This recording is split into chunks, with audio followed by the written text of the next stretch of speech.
She brings people their food for a living. That's it. That's all she does.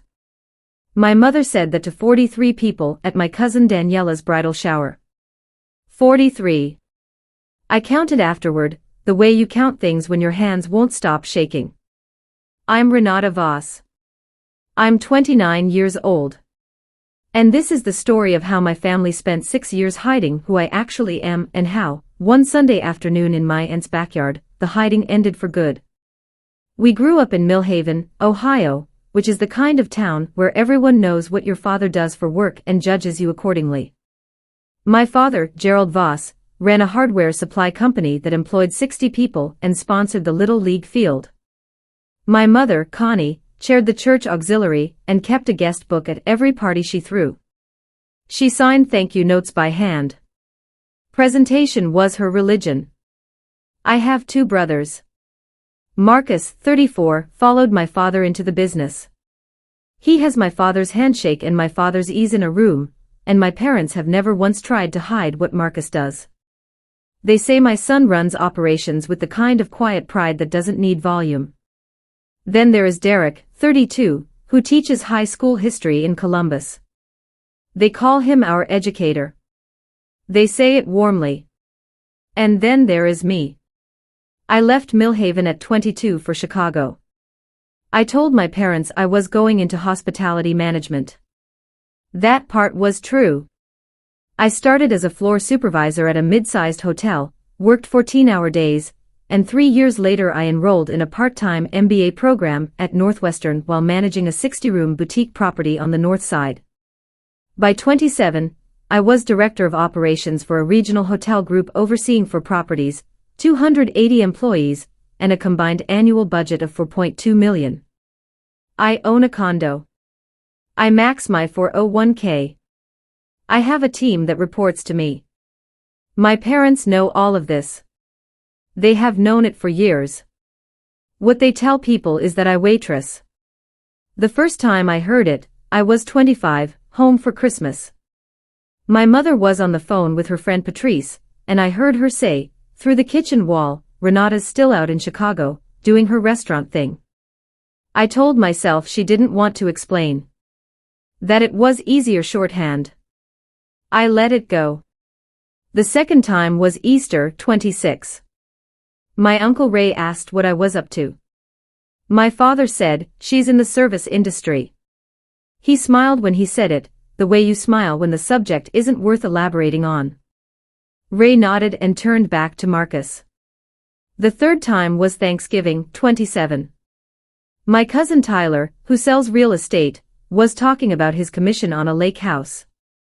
My mother volunteered, unprompted, Renata works long hours too.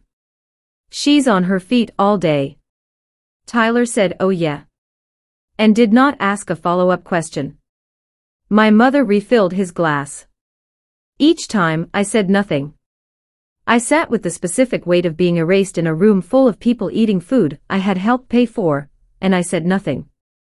That is who I am. I do not perform my pain. The fourth time was the bridal shower. Daniela is my first cousin on my mother's side, and her future mother-in-law, a woman named Renata Voss, was making conversation about career paths. Roberta asked pleasantly what all the cousins did. My mother went around the table. Marcus. Derek. 3 other cousins, each described with precision and visible pride. Then she reached me. Renata brings people their food for a living. That's it. That's all she does. She said it lightly. As if it were a fact as neutral as my color. Roberta nodded and moved on. I picked up my water glass. I set it back down. I did not say a word. I excused myself to use the restroom. I ran cold water over my wrists, a habit from high school when things got loud at home. I looked at myself in the mirror above my aunt's powder room sink, which had a scalloped shell dish of dried lavender on the counter, and I made a decision. Not out of rage. Out of clarity. I was done being a secret. My best friend since college is a woman named Priya Anand. She is also my emergency contact, my reference on every rental application I've ever filed, and the person I called from the highway 11 minutes after I left my aunt's house. She picked up on the second ring. I told her what happened. She was quiet for 3 seconds and then she said, "Send me everything you want them to see. I'll help you build it." Over the next 3 weeks, Priya and I assembled a document.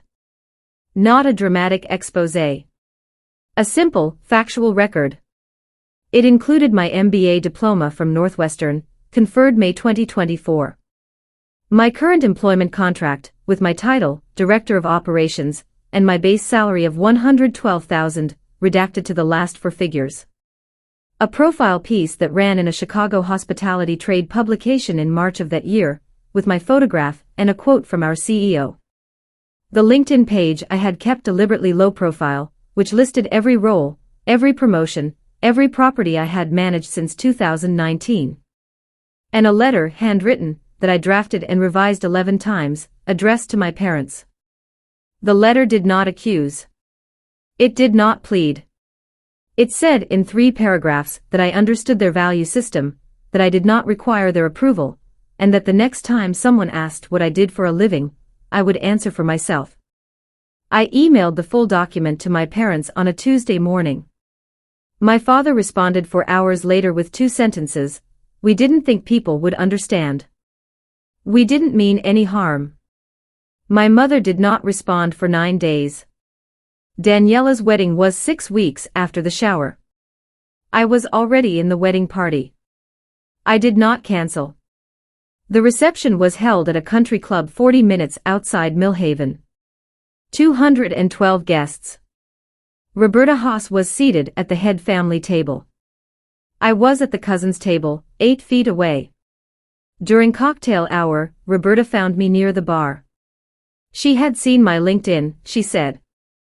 A friend had tagged her in a share of the hospitality article. She looked at me with the specific expression of someone recalibrating. "Your mother told me you were in restaurants," she said. "I am," I said. "I run them." She asked 3 questions. Genuine ones. She is in commercial real estate and knows what an operational budget of $4.2 million means. We talked for 11 minutes. My mother was 20 feet away, watching. Before dinner, my cousin Marcus, who had seen the document I sent my parents, walked over and sat next to me. He smelled like the same cedar cologne he's worn since high school. He said, quietly, "I didn't know all of it, Renata. I want you to know that." I told him I believed him. I do. During the toasts, Daniela's new husband's brother, who knew Priya from a work conference, mentioned her by name.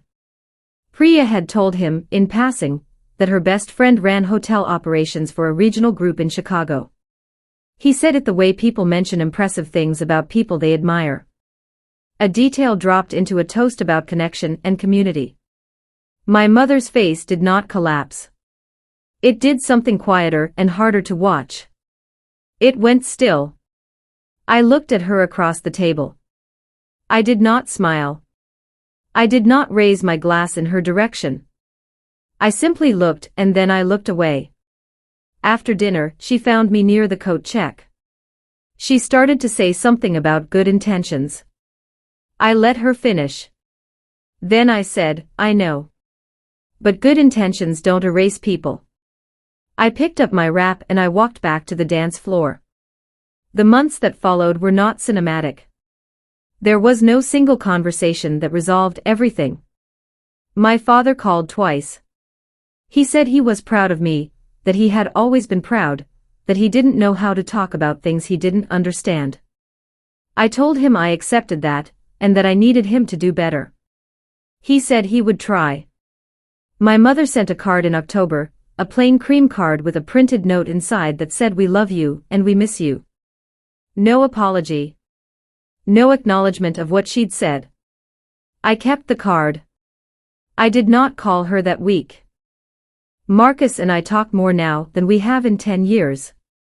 Derek texted me after the wedding, "For what it's worth, I always knew." I wrote back one word, "Thanks." Roberta Haas referred a hospitality client to our group in November. That referral led to a contract negotiation that is still ongoing. The world is small and specific, and the truth always has weight. Here is what I know now, standing in it. I lost 6 years of being accurately seen by my own family. I lost the casual ease of being introduced without footnotes, without the particular silence that follows when someone decides your life is too complicated to explain. That loss is real. I don't minimize it. What I gained is harder to name but easier to carry. I know that I built something. I know the square footage of 4 hotel lobbies, the overtime policy in 3 states, and the exact moment in a quarterly review when a number turns from red to black. I know my own work. I also know that I am not responsible for the stories other people tell about me to make themselves comfortable. That is their work. Not mine. I am Renata Voss. I run things. That has always been true.